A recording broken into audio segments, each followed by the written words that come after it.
I'm Rajiv. And in this week's episode of Policy and Chill, we're going to do it a bit different. Instead of picking one topic to discuss, we're going to be talking about several news events that happened in this week.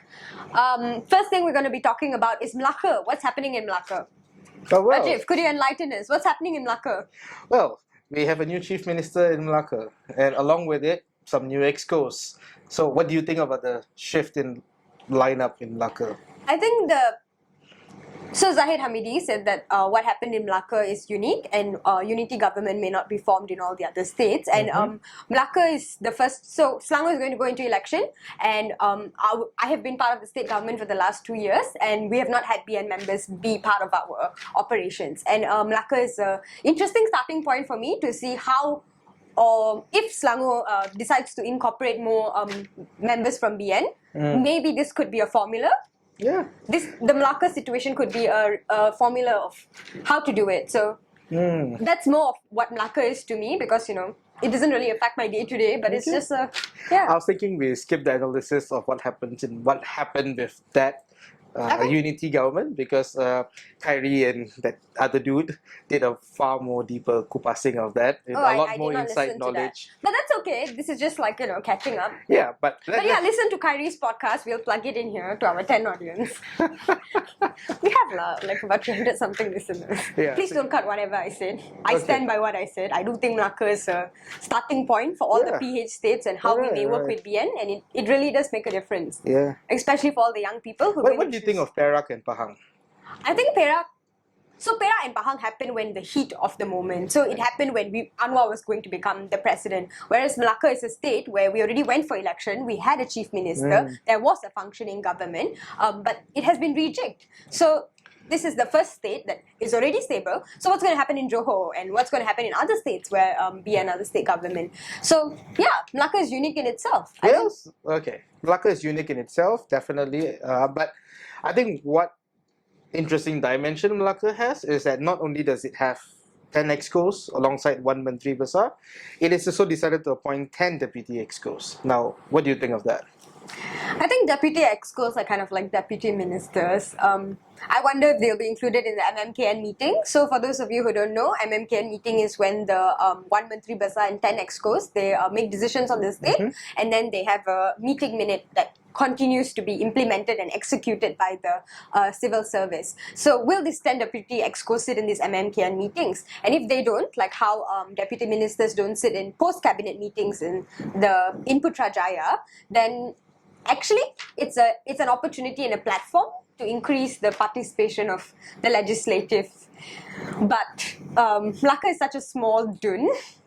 If you have 25 people in the executive, then how many is left in the legislative? So we do have 21 people in the executive, one chief minister, 10 excos, and 10 deputy excos. That leaves us 7 people in the legislative. Yeah, so you have your speaker and deputy speaker, and then that leaves you 5 other people. 2 of them are the opposition from Perikatan, and then you have a few from our end. Now, a very small. Yeah, a small amount of backbenchers, and to me that's striking. That's a big difference from how say Selangor and Johor and Perak operates, where the exco, the front bench, the Let's executive talk about how many seats Melaka have. Would you like to tell the audience how many seats? So Selangor has 56 seats. How many seats does Melaka have? I just said 28. Oh, 28. Sorry. Okay. I forgot. It didn't click that you said it. Okay. I just scared that people may not be able to imagine, if 21, then this, Yeah, alright. So, it's striking because the vast majority of elected reps are now in the executive. Yep. So, when that happens, then you don't have backbenchers that play a role that the backbenchers should play. So, in Parliament, you have the vast majority of Parliament as backbenchers, not frontbenchers. And in state assemblies like Johor, Perak, Selangor, you have more backbenchers than you have frontbenchers. So, do we need backbenchers, or should everyone be a frontbench? Because this is an interesting juncture. Do we need government backbenchers? Yes. Okay. So, do we need some of our elected reps to play a check and balance role on the executive, and what else do backbenchers do? So I think that makes a good discussion. Or should Melaka be the model for everyone else in the country? Like, it is quite hard to replicate Melaka's model because one is Melaka only has 28 state seats, and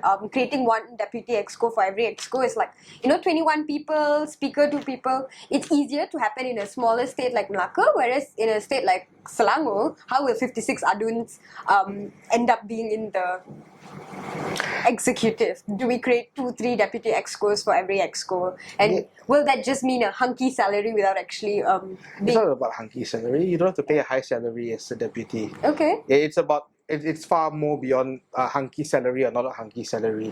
So in Melaka's scenario where there's only 5 other people left with 2 opposition and 3 government backbenchers, what are the role of these 5 people essentially? Even though one is government and one is the opposition, but they are not governing the state. So they attend the state assembly sittings and they are supposed to hold the executive bench to account. And what are methods that are efficient to do this, in your opinion? I mean, in the British parliamentary system that we have, you ask questions in the state assembly sitting. I guess now very few people will be asking questions in ratio to people answering questions, as well as you have parliamentary select committees that investigate issues. But now you have the vast majority of the aduns in Melaka being part of the executive, reporting to their boss, the chief minister. So the check and balance that may happen in the state assembly is probably somewhat diluted, because once you're part of the executive, you're part of collective responsibility. You toe the administration line. You don't speak up against the administration if you feel that something is not done right. And so we had Kirk speak up against to give a different view to the new chief minister very recently. But not many people will do what Kirk just did, because everyone else is part of the executive and they're not supposed to do that. Okay, but my issue with this is that I don't think the accountability becomes much lesser if our sidang duns in Melaka, states like Melaka, always last 1 day max, or even if it goes beyond a day, it lasts for 2 days. And the fact that the sidang dun that happens several times a year only lasts about 20 hours maybe in total for the entire sidang dun, from the opening to the closing, the mesyuarat when it opens and closes, is the working hour of that sidang dun is less than 20 hours. So is it that the 5 backbenchers that is the problem about holding the government accountable, or the fact that the sidang dun itself is very short and small, and so there's not enough importance given to this check and balance accountability in these states to begin with? Okay. Yeah. You're right. I'm right? You're right. I'm right, guys. Okay. So, I guess my bigger concern wouldn't be that we're left with 5 people to hold the government accountable. My bigger concern would be that for a state that like Melaka, our sidang dun should run more. People should have questions and people should have opinions on how the Melaka state should be investing and what should be our next investment policy. What should we do with our seafront? What should we do about... Melaka has a lot of potential. Melaka was one of the best states we had several hundred years ago, and it has the potential to become that again. And unless they are given the space and platform to debate it, it doesn't matter whether 5 people are debating it or not, because the collective time is too little. All right. So, next one. So Rajiv, what's the next issue? Opposition allocation. Tell us, what's the issue? What's in the media? So the issue is that Perikatan is now asking, demanding equal allocations as what the unity government MPs are getting. So the unity government MPs are getting 1 million ringgit for their constituency works, and which is much lesser than the 3.5 million in the that past. we got. But it's still an allocation. It's still an allocation, and the Perikatan MPs who are opposition are demanding that they also should get the same. Now, why should allocation be given, I guess, and why should we give equal allocation to all? I think the vast amount of listeners will say yes. Everyone who is an MP was elected by the people, and we should respect that, and we should give the allocations. Now, what we need to realize is that allocations come into 2 parts. The first part is to run an office. Now, every MP deserves to run an office with dignity. You should be able to pay rent. You should be able to hire staff. And regardless of which party you come from, you were elected to be a member of parliament, and you need to be able to perform as a member of parliament by having an office and some staff and to have your overheads covered. So 300,000 ringgit is given to all the government MPs to run their MP office, and in my opinion, every opposition MP should also get that 300,000 ringgit, and they deserve equal footing to run the office. Now, that equal footing will help them to engage their constituents, because constituents will always look for you. That will help them to prepare their parliamentary debates. They should have someone assisting them to research, to collect data, and not just speak off the cuff all the time. So in order to have quality parliament, quality debates in parliament, you do need this assistance. So the 300,000 ringgit, whether it's too much, too little, should be fairly given to every MP for the job that they do as an MP. Now, the 1 million ringgit comes into question, because that 1 million ringgit is constituency development related. That means you're funding associations in your constituency. You're funding needs, repairs within your constituency. That I know arguably you are also complementing the role of the government departments, which report to the government of the day. So now, should this constituency development come under the MP's purview? Now, in most countries, they don't. In most countries, MPs don't play a role in this. The respective government departments handle these matters themselves, and the MPs don't receive an allocation to put it out there. So Malaysia is quite unique in this. Now, while Malaysia is unique in this, should the MPs then, should opposition MPs play the same role as the government MPs? I think this is debatable. I think we should. We've not really had a debate specifically on this, but we should have this debate, because the departments which they are complementing are the departments run by the government of the day. So arguably the government of the day should be the one to manage this constituency development funds, instead of the opposition MPs using these funds to run a parallel government as the government of the day. So what do you think, Kusha?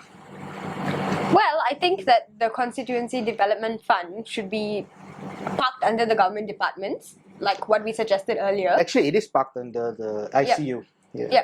So being parked under the no, that's not what I mean.